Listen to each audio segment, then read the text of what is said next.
I made this video in the research of my family genealogy and history, the McNorton family, to share with future generations so our ancestors are not forgotten. We found out that our family is one of the most well-documented African American families in America, and all of us should celebrate our loved ones that paved the way for us today. We'll start our journey in mine and many other family members' birthplace of Roanoke, Virginia. We were fortunate enough to be able to travel to Roanoke with the family historian and my oldest living relative, my Aunt Bermuda, as she took us through the important places in Roanoke.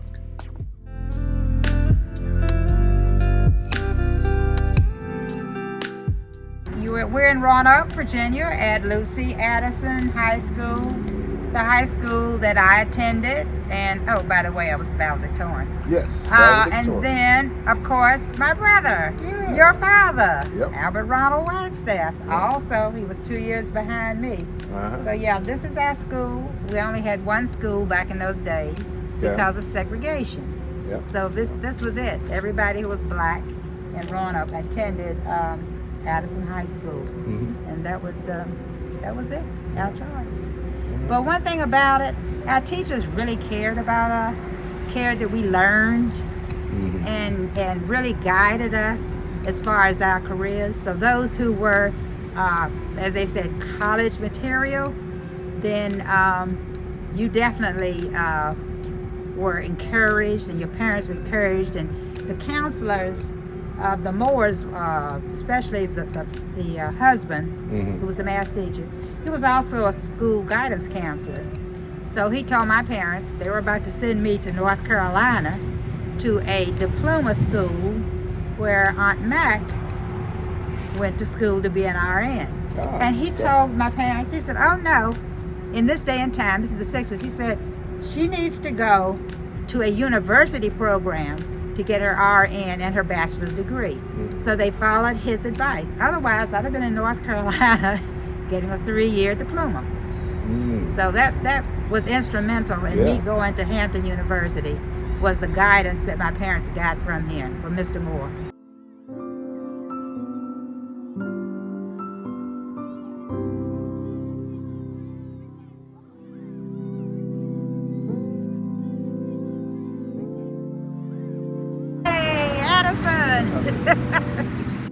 Next, we stopped at the old family house on Roar Avenue.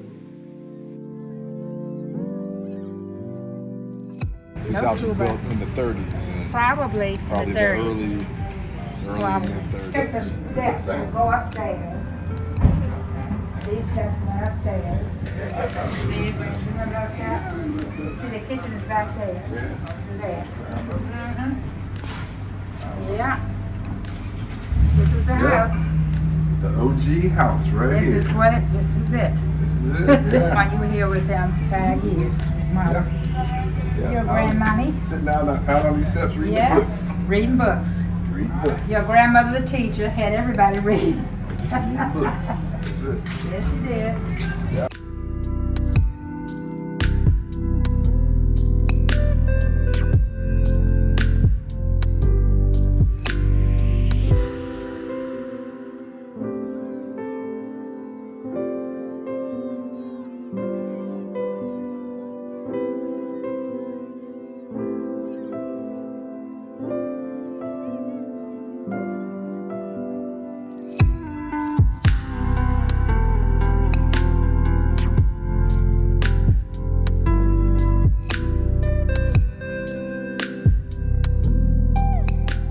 This was a bathroom, and on the other side of that was the kitchen.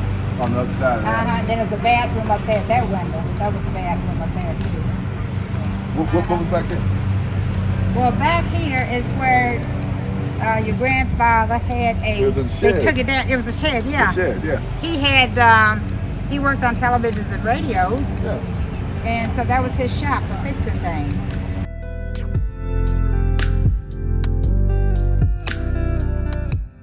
So we're at Sweet Union Baptist Church, Madison Avenue, Roanoke, Virginia. Yes, we are.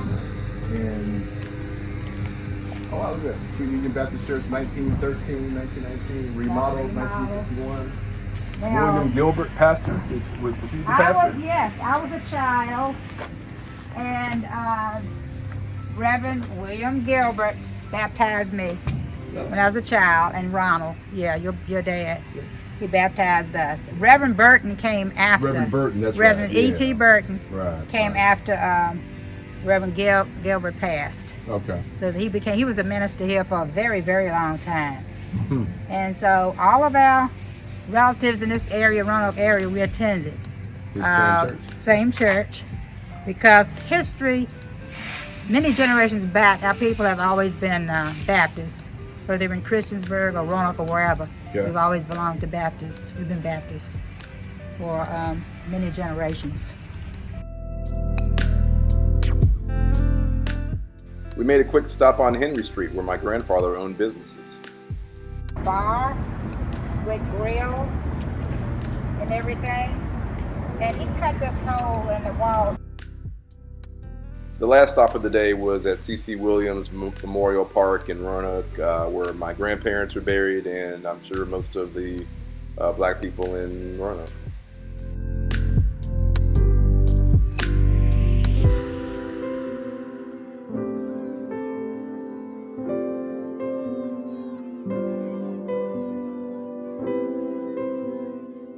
The next morning we headed to the Virginia Tech campus in Blacksburg, but not to check out the university or to go to a game, but to go to the Smithfield Plantation, which is where our ancestors were enslaved.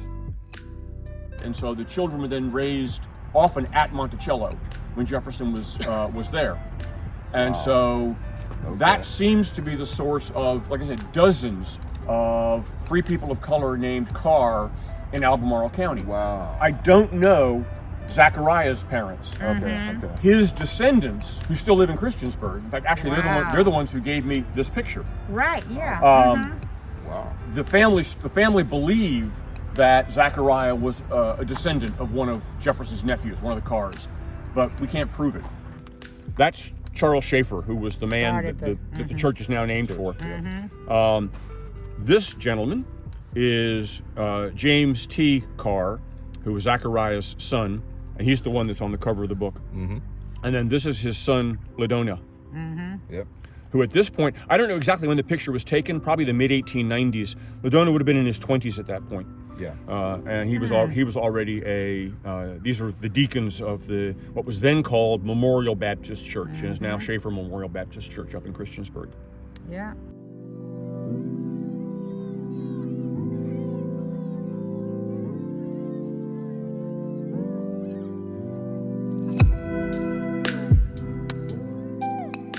We're not sure we'll find anything because, as you can see, this has been farmland for 100 years. And so when the land gets plowed up, the only things that survive archaeologically are down a foot or more underground. And slave cabins didn't generally leave that kind of footprint. What we really want to find, because I know they are here somewhere, and we have no idea where, are cemeteries for the enslaved. The Preston family cemetery is on that hill back behind the trees. And it would not surprise me if somewhere in that wooded area, which is it's a ravine, if it wouldn't surprise me if there's an enslaved cemetery there, but we just don't know. The building down below there with the fireplace, that's one of the ones that was brought here from, it's called Whitethorn Plantation, across the highway. The owner of Smithfield had 3 sons, and when he died, they divided the land into 3 plantations. And so Smithfield was here in the middle, Whitethorn was across the highway, and then down that direction, actually on the Tech campus, was Solitude Plantation. So the 3 of them were all Preston plantations. That house was brought here from Whitethorn. This is. I hope you don't mind, I'm recording. I'm Miko. Nice to meet you. And I am Bermuda. Hi, Bermuda. Yes. Good to meet you. Good to see you, family. New York and Philadelphia, and only came back, like I said, in the last 10 years. So you got cousins all over the place. Yeah. I'm trying to find them and trying to get them reconnected. You know, you'd be surprised about how many cousins just aren't ready to have this conversation. They're just And that's among the black cousins. Yes. When you bring in the white cousins, They really don't answer. Oh, yeah. Exactly. Yeah. the fractions had been members of the church while they were still enslaved. Slaves were often members of the churches in Blacksburg. And so Thomas and Othello Fraction, the two veterans, two soldiers, their parents were members of the church. So they went with them to church. Well, apparently, Robert Preston met them at the door one day holding a gun and said, "This is my church. We can't worship here together." And they never went back in that church. I bet they didn't.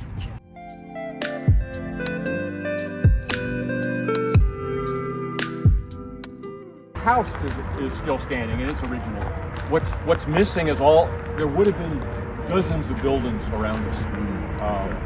Because this was originally it was a hemp, they grew hemp originally during the Revolution. There was a great demand for rope during the Revolutionary War. And they wanted hemp for the rope. And so most of all the land around us would have been farmland with wheat fields and cattle. There would have been barns, stables. There was a grist mill down the hill. The slave quarters would have been in that direction. All that's gone now. So, and unfortunately, we know almost nothing about where any of it was actually located. Slaves from Smithfield had been impressed into the Confederate military to do construction work. But I didn't know who or how many. I found them. Yep. Including Orville McNorton. Orville was one of 5 that was working in 1862, 1863 on the Richmond and York Railroad, doing maintenance work on the railroad for the Confederate government. These records and all that stuff. Their family rule is that they didn't talk about slavery. Yeah. And so they are just developing the language to talk about it, the language to express their feelings about it, adjustments to mentally how they even go about it, how they think about it. Conceptualize it, huh? Yeah, just to conceptualize it, but also we've been at it for about 2 years, and they're doing a good job. On the other side of it, we're dealing with, it's about 5 or 6 fractions, and the point is, it's kind of like, can those 5 or 6 fractions get together with these 5 or 6 Prestons and have a conversation? Right. And then what does that even look like? And so they're just starting at 2 different places.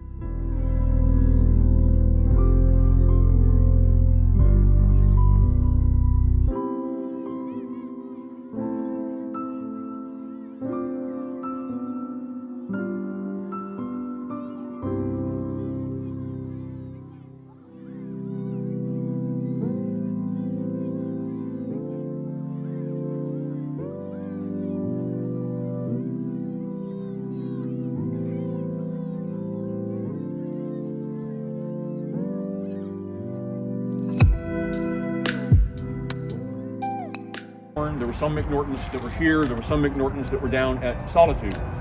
And they may actually have lived on those separate plantations because each of those plantations had a slave quarters. Yeah. But it's also possible that initially, okay, we've split the family up in terms of I own you and somebody else owns your wife, but you can still live together. You can still live together as long as you do your work on my plantation. I don't really care where you live. So.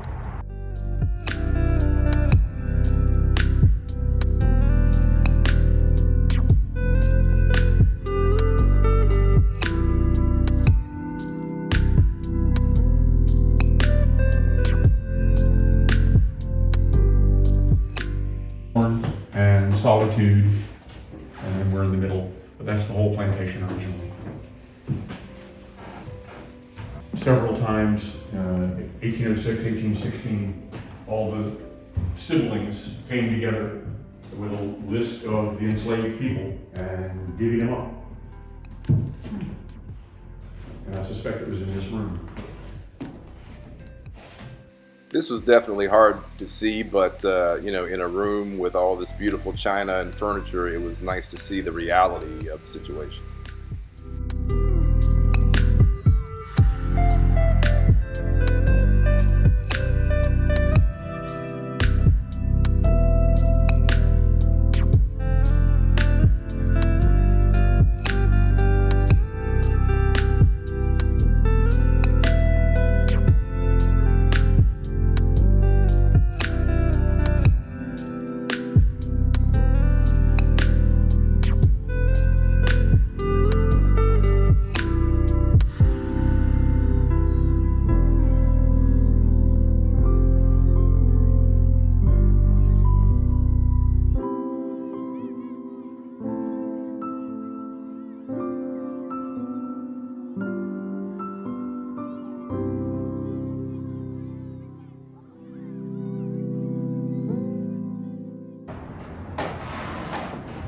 So this house was built in the late 1700s? Built in 17, it was occupied in 1774.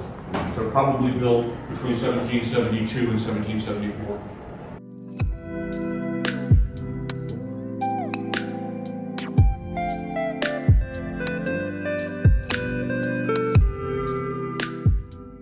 Like a lot of plantations in this era, they had a summer kitchen outside somewhere, and then this was what they call the winter kitchen. And obviously, all the domestic work in a house like this would have been done by enslaved workers, particularly women. But men would have served as servants as well. But invariably, the kitchen staff would have been women and also children. Yeah.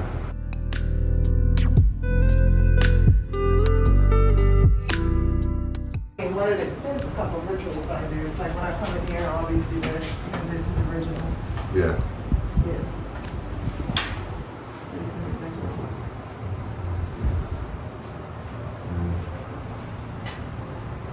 It's like handprints. I know. Right. I know. That's why I like to do it, because I can just imagine cooking myself. I can just imagine being like, you done? Yeah. Yeah. And doing that over and over again. That's gotta be what this is. Yeah. It's gotta be. Yeah. It's Because gotta it be. fits your fingers, right? Yeah. Just from years of Yeah. pressing my And hands. what in the heat. you're doing, like Yeah. if we think about the way we cook now, we use a lot of animal fat, seasonings and stuff like that. And that's one of the things that degrade wood is oil. Yeah. Right. Ah, yeah. So the oil on the hands. Yeah. And then there's heat. Yes. When you're in there, you're like, okay, let me stir this. Exactly. You're like that. Yeah.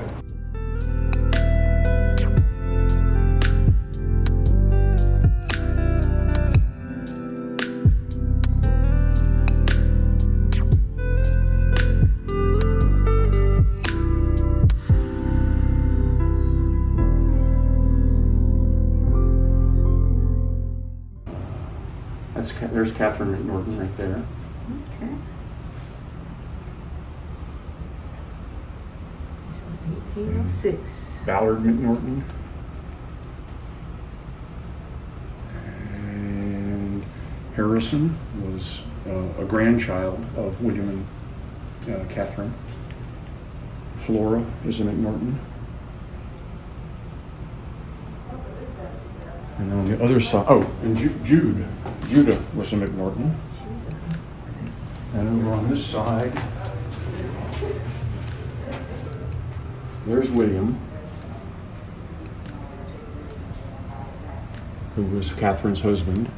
And then Montreville was a McNorton. And where's Orville? Orville McNorton. And Taylor was a McNorton. There's a bunch of them. Okay. Oh, and Walter was a McNorton.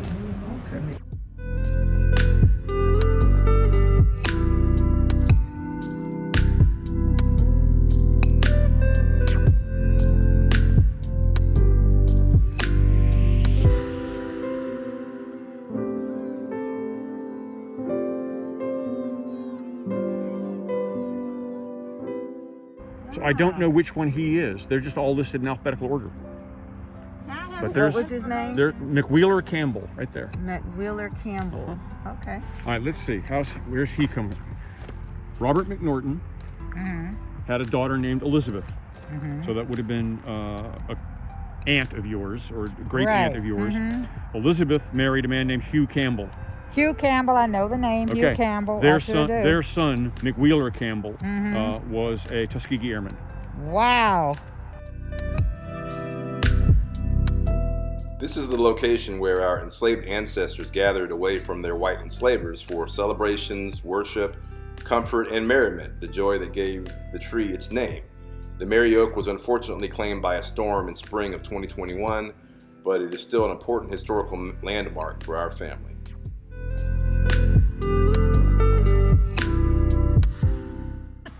All right, so here's the children. one, and then on the house, here's another. Okay. Awesome. Okay. It's good. It's behind me, so it's Okay. good. And then let me. This was definitely a day of mixed emotions. It's really hard to describe. It was great to meet our cousin from the fraction side, and we definitely appreciate Professor Thorpe meeting with us and giving us the full history of Smithfield and of our family specifically. The only thing I can say is that it is something that you definitely have to come and see for yourself.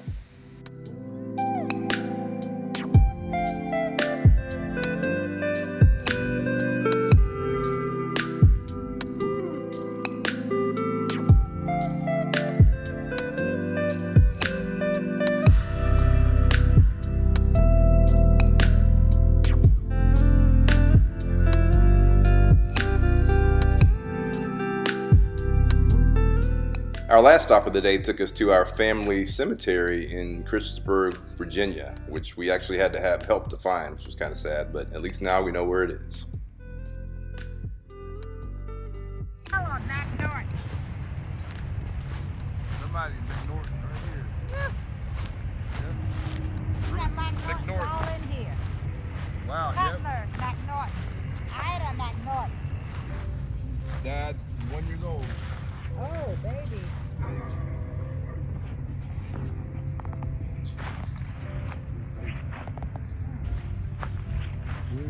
J. Walter McNorton. We hit a the baby right too? spot. Another baby that died. This is the baby. 1903. J. Walter McNorton Jr. That's a baby. Another baby that died. Wow. The ancestors are leading us. Ancestors are right here. The ancestors are leading us. We came Yeah. right onto the grave. Yeah. Oh my gosh.